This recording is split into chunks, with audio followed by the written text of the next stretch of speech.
في يوم من الايام قبضت مبلغ كبير قوي، قلت اروح احط فلوسي في البنك. الراجل سالني حضرتك تحب تحطهم وديعه ولا شهاده استثمار؟ والله احترت، قلت له طيب حط نص المبلغ كده والنص التاني كده. بس هو الراجل بص لي قوي وقال لي مفيش ودايع بتتربط ب 75 جنيه يا استاذ. الحقيقه هو انا استغربت رد فعله. السؤال اللي يهمكم هو ايه الفرق بين الوديعه وشهاده الاستثمار؟ السؤال اللي يهمني انا بقى هو امتى الزهر هيلعب؟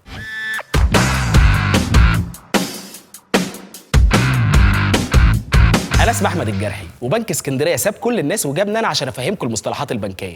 اللي بتوع بنك اسكندريه ما يعرفوش ان انا بخش البنك ببقى تايه ومش فاهم حاجه، فاحنا مع بعض نحاول نفهم بعض ايه هي المصطلحات البنكيه. الفرق بين الوديعه وشهاده الاستثمار؟ الوديعه وشهاده الاستثمار. الوديعه تقريبا انت بتقولي وديعه. الوديعه مثلا وديعه انا بحط اي وديعه في البنك، ايداع. الوديعه دي اللي بتسحبها بعد 20 سنه والشغل ده. انما شهاده الاستثمار دي حاجه بتبقى بيبقوا يخشوا بيقولوا ان هي بتخش على سحب. اكتر من الاخوات، اكتر من الاخوات. كابتن لابسين زي بعض. انت اتصلت بيه الصبح وقلت له هتلبس ايه؟ لا اتصلت بيه امبارح بالليل مش الصبح.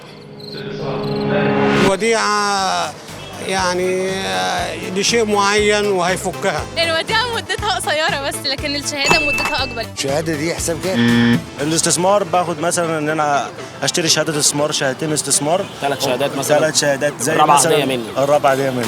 كلنا بنسمع مصطلح الشهاده والوديعه دايما في البنوك. تربط شهاده يا فندم، ايه رايك تربطي وديعه يا مدام؟ بس ايه الفرق بين الاثنين؟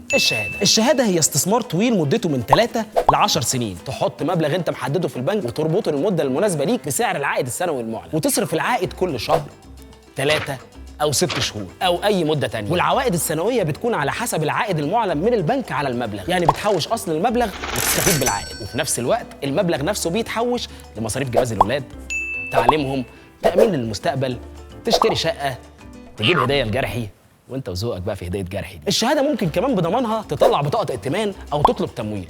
احتجت الفلوس لأي ظرف لازم تستنى مدة الشهادة لحد ما تخلص. أكيد لأ، لأن دي فلوسك، بعد 6 شهور ممكن تكسر الشهادة في أي وقت، وساعتها مش هتدفع غير مصاريف كسر الشهادة قبل المدة. نيجي للوديعة، الوديعة برضه استثمار بس مدته أقصر شوية. طب إيه فايدة الوديعة؟ عارف انت لما يكون معاك قرشين وايدك بتاكلك عشان تصرفهم في كلام ملوش اي لازمه، اهو بدل ما تفرتكهم اربطهم وديعه، اسبوع، شهر، سنه، ينزل عليهم عائد، بس العائد للوديعه بيكون عاده اقل من الشهاده بس اكتر من الحسابات، وساعتها بتكون حميت المبلغ من نفسك واخدت عليه عائد كمان. العائد ده بقى فرتكه براحتك. طب لو عايز فلوسك لازم تستنى مده الوديعه على ما تخلص. اكيد لا برضه، ودي كمان ممكن تكسرها في اي وقت، وعشان مده الوديعه اقل وامكانيه كسرها مش مرتبطه بمده معينه، انت كمان ممكن بضمانها تطلع بطاقه ائتمان او تطلب تمويل. تابعونا واعرفوا مصطلحات بنكيه اكتر في برنامج اسال الخبير مع بنك اسكندريه، ولو عندك اي اسئله اكتبها تحت في الكومنتس واحنا هنجاوبك عليها، ولاي استفسارات زوروا موقعنا او اتصل بينا على الخط الساخن. السلام عليكم.